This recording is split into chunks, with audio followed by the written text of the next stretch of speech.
Bonjour bien-aimés, bonjour bien-aimés dans le Seigneur, chers frères et sœurs, c'est un nouveau jour. Et la Bible déclare, voici j'ai établi sur vous un nouveau jour, qui est pour vous le jour du salut où je vous ai secouru et je vous ai exaucé. Aujourd'hui est ton jour de salut, le jour où l'Éternel t'a exaucé. Quelle que soit la force de l'obscurité, quelle que soit la puissance des ténèbres,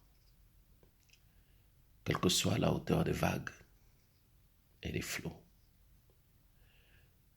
quelle que soit, oh, la taille de la poussière emportée dans un tourbillon sur ton chemin, pour dire, quel que soit ce que tu vis, quel que soit ce que les gens pensent de toi, quelle que soit ta situation, Dieu nous parle ce matin. Dieu me dit de dire à quelqu'un, par ce message qui me concerne aussi, prêcher la parole de Dieu ne veut pas nécessairement dire que tout message que nous avons ne concerne que les autres, non. Nous sommes les premiers concernés par ce message et nous le partageons pour soutenir, pour aider, pour accompagner ceux qui sont peut-être dans la même situation que nous, au pire. Mais rien n'est éternel. Dieu me dit de dire à quelqu'un, si les portes de la belle, où tout le monde allait,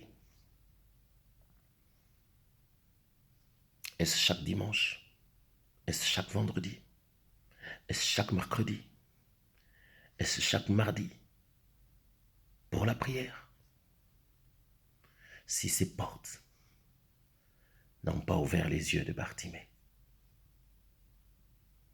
sache une chose, ce qui est bâti de main d'homme n'est pas porteur de gloire.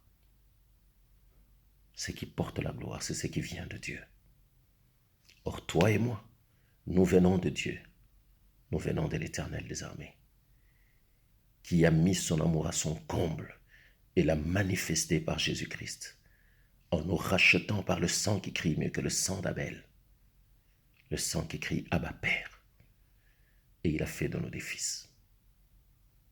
Je veux dire ceci, autant de temps que Bartimée a fait devant les portes de la belle, autant de temps lui ont été nécessaires à connaître les pas, parce qu'il ne voyait pas, les pas de ceux qui avaient l'habitude de donner quelque chose, les pas des animaux qui accompagnaient les gens, les pas des voleurs, les pas de ceux qui venaient prendre de ce qu'on lui avait donné. Il avait développé un sens qui lui permettait d'entendre et de savoir que là, c'est elle qui vient pour donner. Ça, c'est elle qui vient pour prendre. Ça, c'est un chien qui vient peut-être pour voler la nourriture qu'on m'a donnée ou qui passe. C'était un temps de douleur pour Bartimée. Oui, c'est peut-être un temps de douleur pour toi. Mais je voudrais te dire, il y a quelqu'un qui est en train de passer. Tu es habitué à un bruit. Tu es habitué au passage d'une autorité. Tu es habitué à la masse qui sort du temple. Tu connais le bruit et tu sais que ça, c'est une autorité qui passe. Ça, c'est des gens qui viennent d'un stade. Ça, c'est des gens qui viennent d'une cérémonie. Ça, c'est les gens qui sortent du temple. Mais ces personnes entraient et sortaient. Tout ce qu'ils pouvaient faire de positif pour toi, c'est accorder une offrande. Selon leur compassion, tout ce qu'ils pouvaient faire pour toi, c'était donner soit des miettes, soit un peu d'argent, selon leur compassion. Mais je connais quelqu'un qui s'appelle la compassion, la véritable. Celui-là était en train de passer ce jour-là. Et pendant qu'il passait, alléluia, gloire soit rendue à l'Éternel. Pendant qu'il passait, le bruit était différent. Et lorsque Bartimée posa la question de savoir, qu'est-ce que c'est? On lui dit, Jésus-Christ passe. Ses oreilles en avaient entendu parler, mais il ne le connaissait pas. Mais je veux vous dire une chose. Ses oreilles n'ont pas seulement entendu parler de Jésus, mais ils avaient entendu parler de David. Voilà pourquoi Bartimée, cherchant le miracle, Bartimée n'a pas appelé Jésus selon qu'on le lui a présenté. Non, il a dit fils de David. Pourquoi il a dit fils de David? Il est allé chercher la promesse de Dieu, celle que Dieu avait faite à David. C'est dans ta maison que naîtra le salut. Il est allé le chercher parce que dans le bruit de la masse, s'il avait dit Jésus, beaucoup criaient Jésus, mais on ne les entendait pas. Il devait appeler la promesse. Comme on dit, il devait appeler les choses intérieures, le spirituel, pour que le miracle s'accomplisse. Et quand il a crié fils de David, on lui a demandé de se taire. La Bible dit qu'il cria davantage. Et Jésus l'entendit. Et ce jour-là, ses yeux se sont ouverts. Mais non seulement les yeux de Bartimée se sont ouverts, dans la ville de Jéricho, parce que lui était aux portes de la ville. Dans la ville de Jéricho, il y avait un aveugle-né.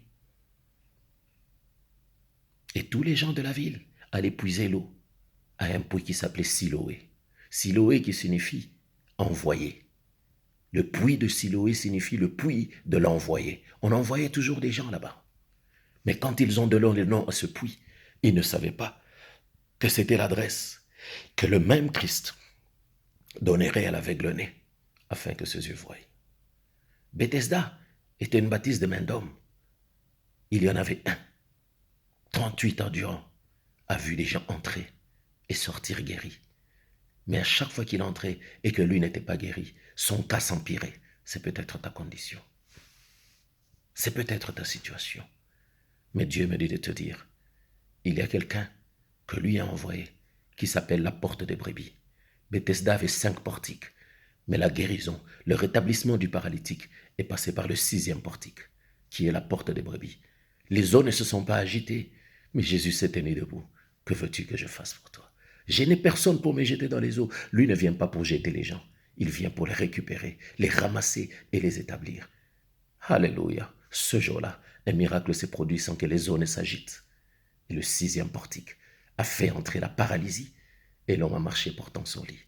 Je viens dire à quelqu'un, Alléluia, dans la douleur de Jonas, face à la mort, son espérance a crié qu'il reverrait encore le saint temple de l'Éternel. Et des profondeurs des eaux, il a fini à Ninive. Je suis venu dire à quelqu'un que Daniel, la fosse au lion, n'était pas la fin, mais là était la gloire d'être gouverneur. Je suis venu dire à quelqu'un, le langage de la femme de Job, Alléluia, c'était un langage d'oppression. Mais la foi de Job, Alléluia, a fait descendre l'Éternel. Et sa condition a changé. La situation dans laquelle tu es n'est pas une fin en soi.